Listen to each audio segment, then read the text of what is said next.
Okay, great. Hi, everyone. Welcome to REST over WebSockets. So before anybody gets excited, I'm not going to be comparing REST versus WebSockets. We're actually going to be looking at a hypothesis, if you will. So we're going to be investigating building a RESTful service using WebSockets. And the reason why is because I was curious about the solution for front-end web applications where bidirectional communication and asynchronicity was a necessity, and that communication needs to happen between clients and the database. And I wanted to know are WebSockets a viable solution to use as the main means of data transportation? So let's start somewhere where I think where a lot of us are very familiar with, and that's REST. And what is it? So REST is an architectural style, and it takes advantages of other existing systems and features of HTTP, for example, as opposed to creating new standards or framework and other technologies, and um, and it creates a list of architectural constraints, and these constraints, so a couple of examples of the constraints are the uniform interface. So basically that means all requests and all responses must follow a common protocol, and REST widely uses HTTP. And then we have stateless. So every interaction is independent, and each request and response provides all the information required to fulfill that action. And then we have cacheable. So the server responses should indicate to the client whether or not that response can be cached and for how long. And this just increases client performance. Next, we have client server, and client server just talks about separating client server concerns and allows for the portability and scalability of the application. We have the layered system, and the layered system describes that there can be multiple layers in between the client and the server that you are requesting. So, for example, other layers could be security or distributed traffic, and these layers shouldn't actually interfere with the client-server communication. And then finally, code on demand. I've actually not used this one, but it basically allows for clients to download and execute scripts and execute code via script or a applet, which is pretty interesting. I've actually not used it, and I hope to actually use it very soon. Cool. So how does it work, essentially? So REST works on a client initiating a request that goes to the server, where the request is handled and a response is sent back to the server. And on the diagram, you can see that the database image is in a square box, a bordered box. It just means that we're not really focused on the database. We just need to know that the client is sending a message to the server, and a database can be a resource that the client is requesting information from, but doesn't necessarily know that it's requesting information from the database. But now what we want to know is, can we apply this using WebSockets? Okay, so I came to the conclusion, yes, kinda. We are going to be breaking some REST rules, but remember, we're just doing an investigation, and so REST is an architectural style and not a protocol, unlike SOAP. So REST is built on standards such as HTTP, like we mentioned, URI, XML, JSON, and let's look at swapping out the transport protocol HTTP and apply WebSockets. Right. So basically, this is how WebSockets work. A handshake between the client and the server are created. That's usually over a HTTP request. And then a socket connection is open where bidirectional communication can take place. right? So later on, I'm going to do a short demo, and basically this is how the it's actually built. How the transportation layer is actually built. And let's just dive a little bit deeper on essentially how this could potentially work, because we won't be actually using the normal HTTP headers and things. We're actually going to have to create our own message object of sorts. So we can still use URIs, the URI standard.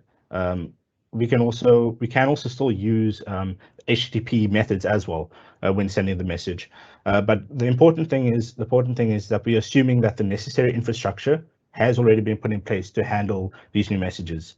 And once the message is sent from the client, well, not necessarily from the client, but essentially from the request initiator, then it can be processed by a controller, which routes it to the necessary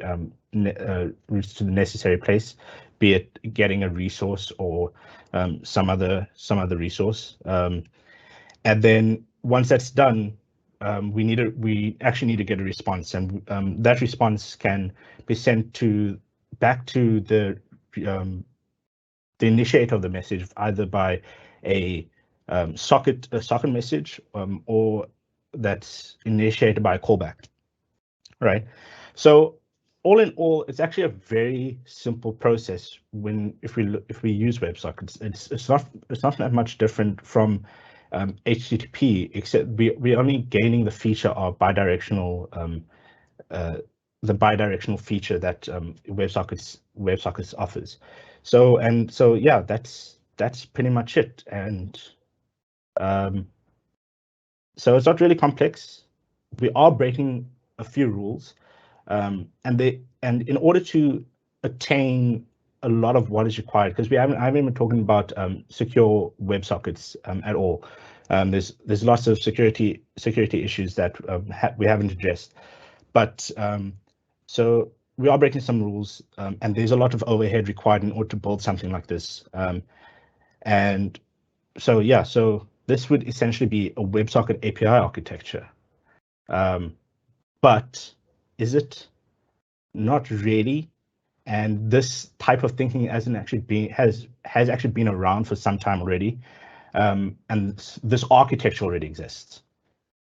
So event-driven architecture is essentially what we've built. We've built an event-driven. We've built an event-driven API based off event-driven architecture. And event-driven architecture describes a programming paradigm which promotes the production, detection, consumption, and reaction of events. And an event can be anything. So, for example, a user can press a button. That button sends an email, and that email is received by the recipient, and then the recipient is notified So those are all separate events, which triggers another. And what we've explored is a possible way of creating an event-driven API. And the idea is relatively new. I think it was coined, the event-driven API was coined in 2009, if I'm not mistaken. And the reason why they aren't popular is because they can be very complex compared to a REST API, because you'll be needing to deal with bidirectional asynchronous events, and managing that is no small feat. So some other transport protocols that could potentially be used besides WebSockets are webhooks, which are user-defined HTTP callbacks, and they are triggered by an event which makes an HTTP request to the URL pre-configured inside of the webhook. And then we also have REST hooks, which are subscription-based. So one will subscribe to an event, and when those events happen, then the subscriber updates. And then we have PubSub. So this concept is the concept is where events are published to a class without the knowledge of the client subscribing to the class. And then a user will join one or more classes and will receive event updates without knowing where those events are being published from. So it's just separating. So it's essentially separating concerns between your client and server there. And then the server sent events. The server is constantly sending updates to the client, and this is like an automatic process, but it's only unidirectional. So it doesn't necessarily fit what I was investigating initially, but it was just interesting that some of the other protocols that have been used to build event-driven APIs. So it was an interesting exercise overall. I learned a lot about different types of APIs, different types of technologies used to handle asynchronicity and bidirectional nature of modern web applications. REST is a great standard, but as the web evolves, so do our ways of interacting with data, and so we need to come up and think of new solutions for those. I hope you consider exploring the use cases and these technologies and use them in your next projects.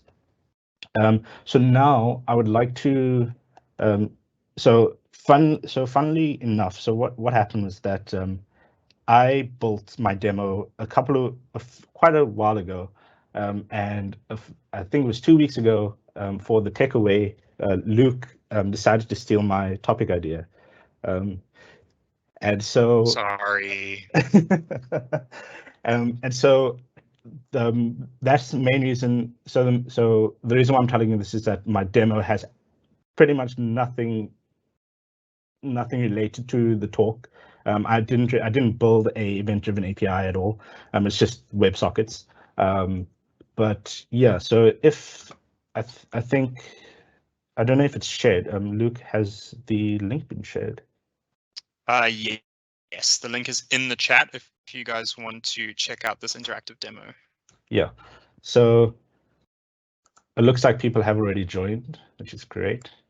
So basically, it's a game of tag.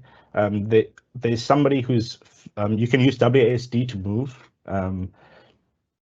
There's a red player who's it, like in a game of tag, and they have to chase.